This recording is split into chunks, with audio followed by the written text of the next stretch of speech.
कि संत कबीर जी का कहना है कि मन रूपी तराजू के ऊपर तौल करके ही हमें बोलना चाहिए। और हमारे पास जो सबसे बड़ा धन होता है, सबसे बड़ी संपत्ति होती है, हमारा व्यक्तित्व होता है। और हमारी बोली से ही हमारा व्यक्तित्व परिलक्षित होता है। वो आगे कहते हैं कि कागा काको धन हरै, कोयल काको दे। काग मतलब कौआ किसी का धन हर नहीं लेता है, और कोयल किसी को कुछ दे नहीं सकती। लेकिन मीठे वचन सुनाए के जग आपन कर ले। कोयल की बोली मीठी होती है और कौए की बोली में कड़वाहट होता है।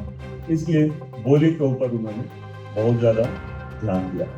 दूसरी बात जो उन्होंने कहा है संगति, कि हमें अच्छी संगति में रहना चाहिए, गलत संगति में नहीं रहना चाहिए। कबीरा संगत साधु की ज्यों गंधे की बात, जो कछु गंधे दे नहीं तो भी बात सुबह। कबीर जी को लेकर एक बहुत बड़ा समागम हो रहा है। मैं जिन्होंने ये समागम आयोजित किया उनको बधाई देता हूँ। कबीर क्रांतिकारी थे। कबीर वाराणसी में रहते थे। वाराणसी में रविदास जी रहते थे। वाराणसी में और भी एक विद्वान रहते थे, सब लोग वाराणसी में रहते थे। वाराणसी या काशी हिंदुस्तान का ऐसा केंद्र है जहाँ विभिन्न प्रकार की विचारधाराएं पैदा होती है और ज्ञान का जो सनातन यात्रा है वो आगे बढ़ती है। लेकिन कुछ स्थान ऐसे होते हैं जहाँ आप एक बात कह सकते हो, उसके खिलाफ या उससे आगे कुछ नहीं कह सकते। वहां ज्ञान रुक जाता है, जिसको स्टैग्नेशन कहते हैं, जड़ता आ जाती है। जड़ता से प्रगति नहीं होती। वाराणसी ऐसा स्थान था जहां रविदास भी अपनी बात कह रहे हैं, कबीर भी अपनी बात कह रहे हैं, और वो लोग भी अपनी बात कह रहे हैं जो कहते हैं जन्म से ही आदमी बड़ा होता है जो छोटा होता है।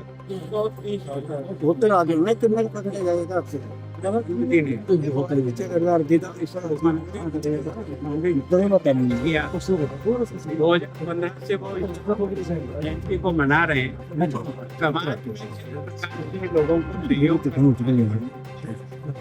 मैं सोचता हूँ संत कबीर की वाणी और उसके बातों को अगर हम कहीं तक पहुँचाएं तो निश्चित रूप से लोगों में परिवर्तन। ये उस समय थे जब देश एक तरह से चारों तरफ से पीड़ित था, छुआछूत परम सीमा पर था, सामाजिक भेद इतने थे।